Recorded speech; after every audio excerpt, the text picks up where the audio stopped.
Om Swastiastu. Perkenalkan, nama saya Kade Ardi Wirakusuma dengan NIM 2215101012 dan rekan saya Kade Doni Diarmika dengan NIM 2215101029.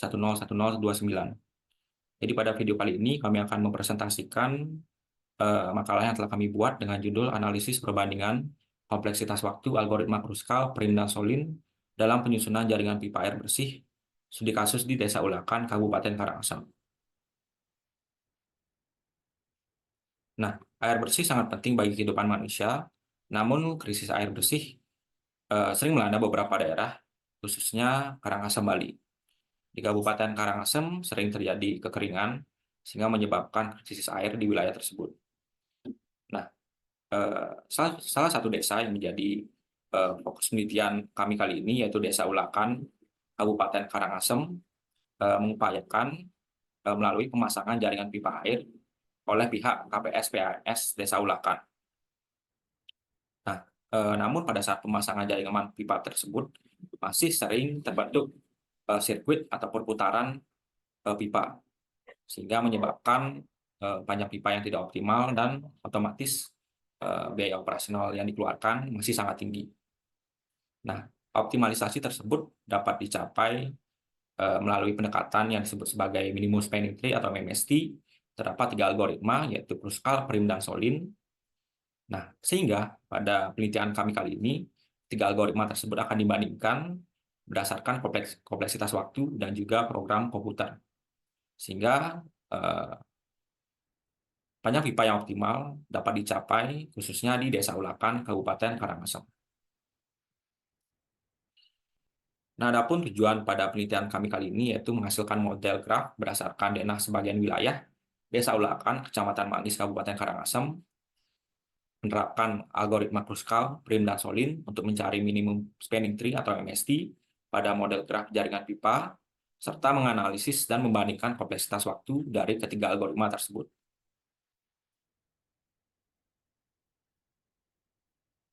Baik, kita lanjut ke landasan teori, di mana yang pertama yaitu graf. Graf merupakan pasangan terurut V, E, di mana V ini merupakan himpunan simpul yang berhingga dan tidak boleh kosong, sementara E merupakan himpunan sisi yang dibentuk oleh pasangan simpul yang tidak berurutan, di mana setiap simpul dalam pasangan tersebut haruslah berasal dari himpunan V. Nah, selanjutnya terdapat minimum spanning tree atau pohon rentang minimum, yaitu merupakan kumpulan sisi-sisi atau edge dalam sebuah graf berbobot tak berarah, yang semua titiknya terhubung tanpa membentuk suatu sirkuit. Atau dengan kata lain, MST ini merupakan pohon rentang dengan total bobot paling minimum. Selanjutnya terdapat kompleksitas waktu algoritma yang merupakan suatu ukuran seberapa efisien waktu yang dibutuhkan oleh suatu algoritma dalam menyelesaikan masalah tertentu seiring dengan bertambahnya jumlah masukan atau data. Jadi kompleksitas waktu ini memiliki 3 jenis, yaitu kompleksitas waktu untuk kasus terburuk, kasus rata-rata, dan kasus terbaik. Dan selanjutnya terdapat notasi Big O, di mana notasi Big O ini merupakan notasi yang digunakan untuk menggambarkan berapa lama suatu algoritma berjalan, atau kompleksitas waktu. Kita menjelaskan algoritma Solin. Jadi algoritma Solin itu cara kerjanya dia membuat sebuah setiap simpul itu sebuah komponen, kemudian dia akan menghubungkan komponen-komponen tersebut. Kemudian jika sudah ada beberapa komponen, nanti komponen-komponen tersebut akan disambungkan ke komponen lain dengan edge yang paling bobotnya paling kecil. Jadi ini adalah istilah gabungkan kurang parsial yang dimaksud menggabungkan komponen. Jadi komponen pada awalnya komponen adalah tfs-nya, kemudian seiring iterasi komponen akan berubah menjadi sebuah tree yang nanti bisa disambungkan ke tree yang lain. Dan misalnya adalah algoritma Kruskal. Jadi cara kerja algoritma Kruskal ini adalah yang pertama, langkah yang penting adalah mengurutkan sisi-sisinya dari yang bobotnya paling kecil ke yang terbesar. Kemudian mengambil sisi yang terkecil secara bertahap, kemudian dimasukkan ke dalam sebuah uh, variable tree atau kita nanti bisa bisa menyebutnya atau keluaran dari tree-nya akan menjadi MST. Nah, ketika setiap sisi yang kecil itu diambil, kemudian ke tahap sisi yang selanjutnya diambil, namun ada syarat. Syaratnya ketika sisi yang diambil itu, ketika dimasukkan ke tree tidak membuat sirkuit, maka dia bisa masuk ke tree. Jika tidak, maka itu tidak dimasukkan ke dalam. Kemudian algoritma prime ini bekerja dengan mengambil vertex secara acak, karena mau vertex yang manapun tidak masalah karena pasti akan mengunjungi vertex tersebut. Kemudian dia akan memilih apa edge yang dari vertex tersebut yang paling bobotnya paling kecil. Kemudian ketika sudah menyambung ke memilih edge salah satu edge, kemudian tangga dari vertex vertex yang di ujung itu di tetangga. Jadi kita bandingkan tetangga mana yang paling kecil, maka kita bisa memasukkannya ke dalam kuis. Dan kemudian dengan syarat bahwa si yang dipilih itu tidak membentuk sirkuit dan dia akan masukkan LST pada akhirnya. Baik, jadi untuk metode penelitian, jadi pada penelitian ini kami menggunakan pendekatan kuantitatif dengan desain eksperimental untuk membandingkan ketiga algoritma dalam penyusunan jaringan pipa air di Desa Ulakan, Karangasem. Nah, jadi data jaringan pipa tersebut kami ambil dari platform GEE, Google Earth Engine, tahun 2024. Selanjutnya, model graf yang dibentuk kami dapatkan melalui perbandingan skala, denah lokasi, dan area yang sebenarnya. Selanjutnya, analisis melibatkan representasi data jaringan pipa tersebut ke dalam bentuk edge list dan juga graf, serta implementasi dari algoritma Kruskal dan Prim serta Solin dalam membentuk minimum spanning tree. Sekaligus kami di sini membandingkan kompleksitas waktu dari ketiga algoritma, dan terakhir yaitu kami menghitung rata-rata atau running time dari ketiga algoritma tersebut. Baik, untuk selanjutnya pada pembahasan pertama terkait data denah lokasi, yang dimana berdasarkan gambar di bawah, data simpul dan bobot jaringan pipa Desa Ulakan ditampilkan pada tabel berikut. Jadi dalam tabel ini disajikan beberapa informasi terkait sisi atau edge, simpul awal atau vertex, simpul akhir, beserta panjang pipa atau bobot. Jadi melalui informasi terkait gambar tersebut dan juga tabel, kami sudah membentuk sebuah model graf, di mana model graf yang dihasilkan ini menggambarkan hubungan antara simpul-simpul dalam jaringan pipa di Desa Ulakan dengan simpul sebagai persimpangan dan sisi yang merupakan pipa yang menghubungkan antar simpul, dan juga informasi terkait bobotnya. Jadi berdasarkan model graf tersebut terdapat 54 simpul atau vertex yang diidentifikasi dan terdapat 67 buah sisi atau edge yang menghubungkan simpul-simpul tersebut. Dan model graf ini nantinya akan kami gunakan untuk eh, mendapatkan minimum spanning tree melalui penerapan tiga algoritma yaitu Kruskal, Prim, dan juga Solin. Baik, selanjutnya terkait pembahasan yang dimana penerapan algoritma Kruskal dalam pencarian minimum spanning tree. Yang pertama atau proses pertama yaitu inisialisasi dan representasi graf, di mana graf G merupakan himpunan terurut dari VE, di mana V merupakan himpunan simpul atau vertis, dan juga E adalah himpunan sisi atau edges beserta bobot atau widths. Selanjutnya terdapat pengurutan sisi berdasarkan bobot, yang dimana sisi-sisi diurutkan secara menaik atau ascending berdasarkan bobot W dengan himpunan sisi yaitu sisi 1, sisi 2, sisi 3 sampai dengan sisi N dengan bobot sisi 1 lebih kecil atau sama dengan sisi 2 sampai dengan bobot sisi ke N. Nah, selanjutnya pemilihan sisi dimulai dari ketika T merupakan himpunan kosong, lalu memeriksa bobot terkecil dalam urutan data, yaitu tabel 1, dan menambahkannya ke dalam T.tree. Selanjutnya terdapat proses lanjutan, pemilihan sisi dilakukan untuk setiap sisi yang merupakan elemen dari himpunan sisi, dan jika simpul U dan V berada dalam komponen yang berbeda, maka kita dapat menambahkan sisi tersebut ke dalam T. Artinya tidak membentuk sebuah sirkuit. Nah, jadi dari penerapan algoritma Kruskal dapatkan total bobot yaitu 2061 meter. Dan ini merupakan MST yang dibentuk atau minimum spanning tree. Selanjutnya terdapat algoritma Prim, jadi sama, yaitu inisialisasi dan representasi graf, yang dimana memilih sembarang simpul dengan bobot rendah, misalnya berdasarkan dari data yang didapatkan P35.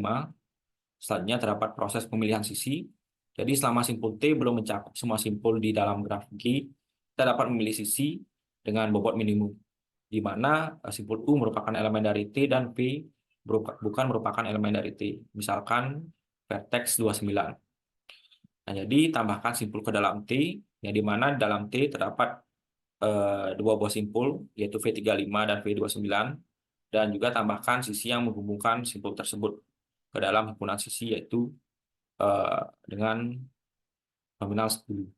Selanjutnya terdapat proses lanjutan, jadi proses pada langkah kedua diulang sebanyak N-2 kali, di mana N adalah jumlah simpul pada graf. Atau sampai tidak ada lagi sisi yang menghubungkan simpul U dan V yang memenuhi kriteria untuk dimasukkan ke dalam tree atau T.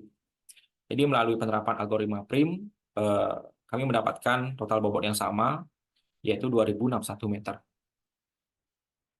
Jadi selanjutnya saya akan menjelaskan mengenai algoritma Solin. Jadi di sini langkah pertama itu inisialisasi atau representasi graf. Graf dilambangkan dengan G dengan himpunan surface dan edge. Kemudian dia memiliki bobot yang merujuk pada panjang pipa dan simpul itu dianggap sebagai pohon parsial tersendiri atau komponen lah gitu ya. Bahwa P pada awalnya itu adalah sebuah komponen. Nah, kemudian memilih sisi yang terdekat, ini maksudnya bahwa komponen-komponen tersebut akan menyatu dan memilih, ya kan komponen kan vertex, kemudian dia memiliki edge yang paling dekat, dipilih yang paling dekat, yang menyatukannya dengan komponen lain. Kemudian yang penyatuan tadi kan sudah apa memilih sisi yang terdekat. Kemudian kan ada sebuah komponen-komponen, banyak komponen yang ada. Karena sudah bergabung, maka tinggal menggabungkan komponen tersebut yang pilih paling dekat. Kemudian setelah itu proses lanjutan, jika memang sudah semua simpul-simpul yang terhubung, maka itu adalah MSP. Nah, total bobot yang didapat itu adalah 261. Cek, cek, cek. Baik, selanjutnya terkait kompleksitas waktu, algoritma prim, di mana terdapat tiga variabel, yaitu MST, visit, dan himpunan tetangga dengan fungsinya masing-masing, itu dideklarasikan sebanyak satu kali.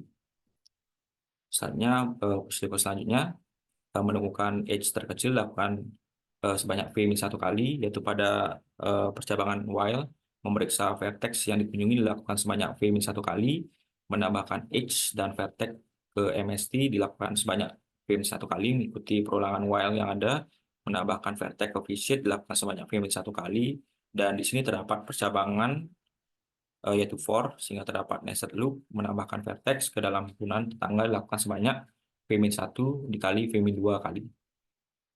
Dan mengembalikan nilai MSD dilakukan sebanyak sekali. Nah, jadi berdasarkan pseudocode yang telah dibuat, kita dapat menghitung kompleksitas waktu.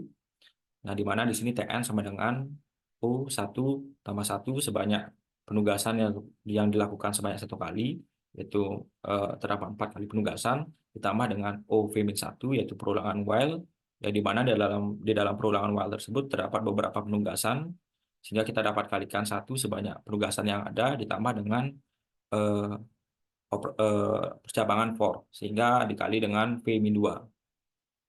Sehingga di sini TN sama dengan O4 yang kita dapat eh, konversi ke dalam O1 yang merupakan elemen dari O1 ditambah dengan O4V-4 yang merupakan elemen dari OV ditambah dengan OV kuadrat dikurang 3V ditambah 2 yang merupakan elemen dari OV kuadrat. Jadi sehingga di sini TN sama dengan O1 ditambah OV ditambah OV kuadrat. Nah, di sini kita bisa terapkan eh, operasi aritmatika untuk kompleksitas waktu yang dimana kita bandingkan O1 dengan OV, di mana eh, itu OV merupakan yang lebih mendominasi sehingga hasilnya adalah OV ditambah OV kuadrat. Dan di sini kita bandingkan kembali untuk V dan V kuadrat sehingga kompleksitas waktu dari algoritma prim yaitu OV kuadrat. Baik, kali ini saya akan menjelaskan mengenai kompleksitas waktu algoritma Kruskal, di mana di sini sudah tersedia pseudocode dari algoritma Kruskal dengan input graf G dengan himpunan edge dan himpunan vertex. Dan algoritma ini akan menghasilkan output sebuah minimum spanning tree. Dan kali ini kita akan menghitung kompleksitas waktu. Nah, saat algoritma dimulai, dia akan mendeklarasikan sebuah variabel bernama T, yaitu himpunan kosong, dan nanti digunakan untuk menyimpan mesti atau spanning minimum tree. Kemudian, karena dia dideklarasi sebanyak satu kali, maka kompleksitasnya adalah satu kali. Nah, selanjutnya adalah pengurutan sisi, di mana ini adalah langkah awal algoritma, di mana kita akan menggunakan algoritma sorting di sini dan memilih algoritma sorting yang paling efisien, yaitu merge sort dan quick sort itu digunakan. Maka kompleksitas waktunya adalah seperti quick sort dan merge sort, yaitu n log n. Maka di sini karena dia menggunakan mengurutkan sisi, maka kompleksitasnya adalah e log n. Nah, selanjutnya adalah bagian inti dari algoritma.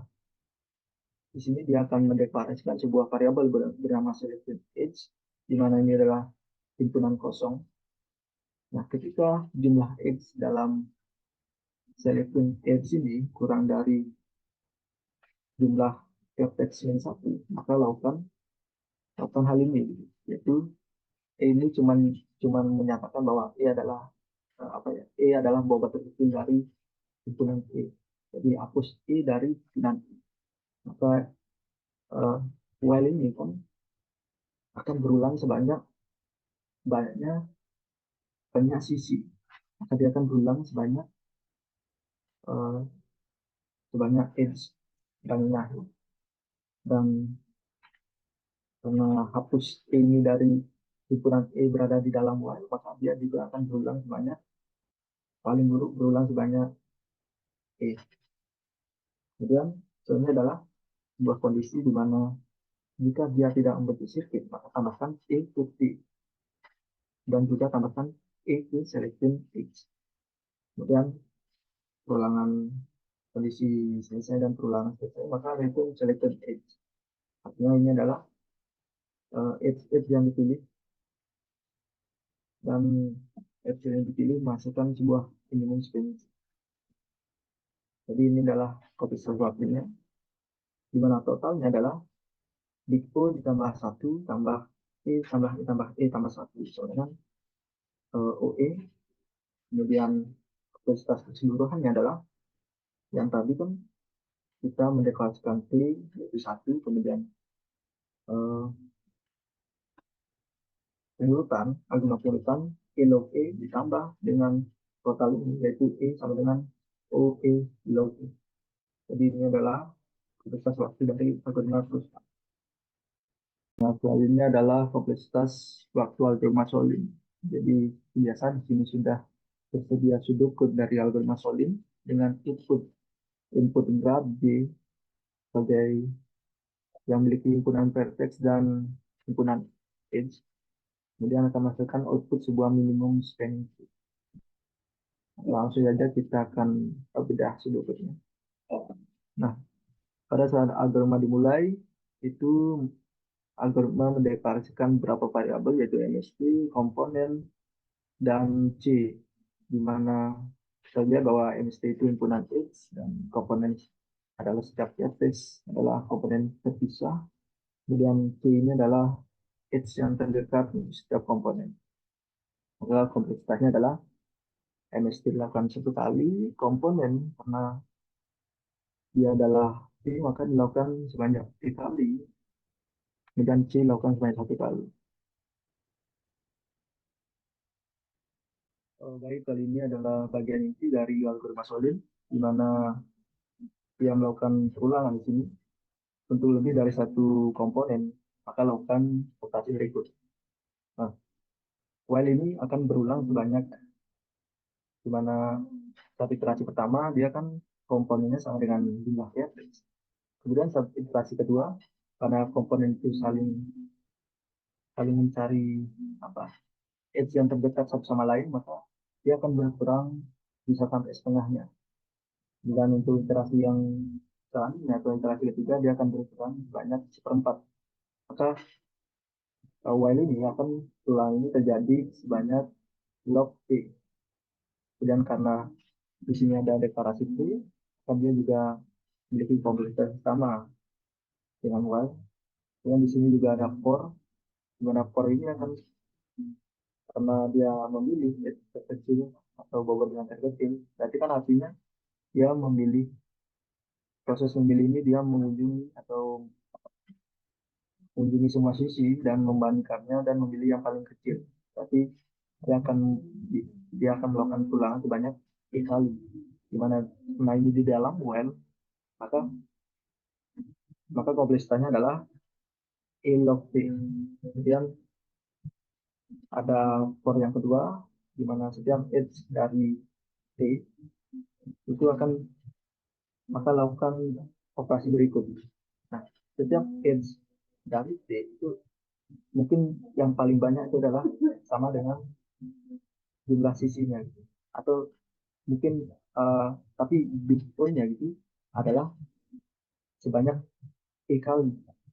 Nah, lebih lebih aman aja kita menggunakan sebanyak E kali, itu paling buruk E kali. Nah, mungkin mungkin E min satu atau uh, E min dua, tapi yang paling buruk kita pikirkan, maka ini secara BPO maka dilakukan sebanyak E kali. Karena dia di dalam while, maka istilahnya adalah E log T. Kemudian di sini juga ada memperbarui E, maaf, dengan edge yang terkecil, dan ini juga akan mungkin akan dilakukan sebanyak E kali. Maka komposisinya adalah E log T.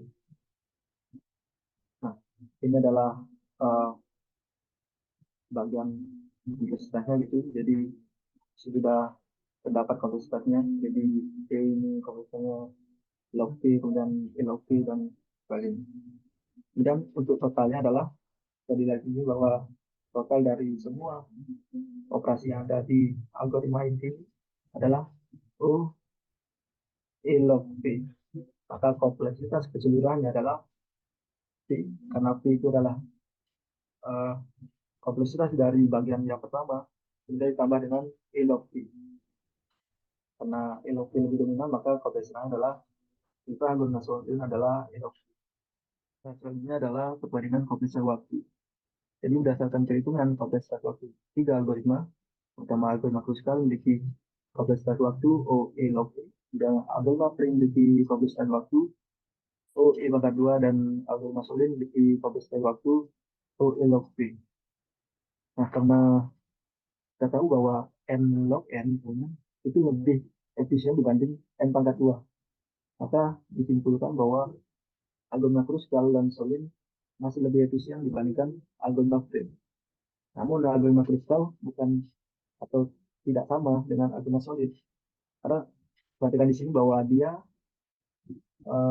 koefisien waktunya adalah O E log E.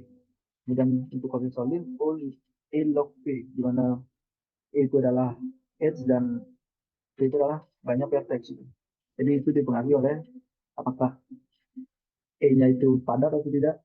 Jadi jika memang E-nya itu jalan, mungkin Solid lebih efisien dibanding Kruskal. Nah, sebenarnya adalah pengujian pada program komputer. Jadi kami menghitung running time ketiga algoritma dengan mengimplementasi struktur tiga algoritma tadi ke bahasa Python. Di sini kami melakukan percobaan sebanyak 10 kali dan mengambil rata-rata. Sehingga disimpulkan bahwa rata-rata yang didapat adalah algoritma Kruskal memiliki waktu rata-rata tercepat, kemudian disusul oleh algoritma Frame, dan yang terakhir atau paling lambat itu algoritma Solid. Nah, mengapa ini berkebalikan dengan kondisi waktu asimptotik yang tadi kita itu? Karena ini wajar aja, karena memang bagaimana komputer mempertimbangkan mana operasi yang paling lama. Kita tidak tahu bagaimana komputer menimbang. Kita kan tadi menghitung bahwa operasi ini mungkin nilai satu. Gitu. Kita banyaknya menghitung banyak operasi, bukan apakah operasi itu dikerjakan susah atau lama atau tidak. Jadi kita tidak menguji itu, kita hanya menghitung banyaknya operasi. Kita melakukan perhitungan di Sudoku tadi, sehingga dalam pengujian komputer mungkin yang mungkin akan berbeda. Dan asumsi saya mungkin kali ini apa ya, susah apa lamanya di bagian pembuatan komponen dan menyatukan komponen, banyak banyak operasi yang. Kemudian untuk kesimpulannya adalah cara singkat saja bahwa pada optimalisasi jaringan pipa kita dapat menghemat 717 meter jaringan pipa dari awalnya 278, kemudian untuk kompleksitas asimptotik itu kita sudah bandingkan tadi terus kalian solid tadi efisien bandingkan frame.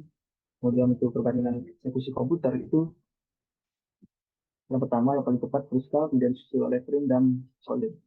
Nah untuk saran dari kami itu jangan terlalu fokus untuk memilih algoritma NFT yang paling efisien ketika graf yang anda input itu masih dibilang kecil. Nah, karena tadi kita menghitung bahwa saat pengujian dengan komputer itu kan selisih waktunya itu kurang dari 1 detik yang masih dalam detik. Namun jika Anda tidak tahu bahwa graf Anda itu termasuk graf yang besar atau graf yang tidak, kami menyarankan untuk gunakan saja algoritma Kruskal karena itu menjadi sesuatu yang paling efisien untuk graf yang besar. Nah, sekian dulu dari pembahasan kami. Mohon maaf jika ada salah kata. Saya tutup dengan para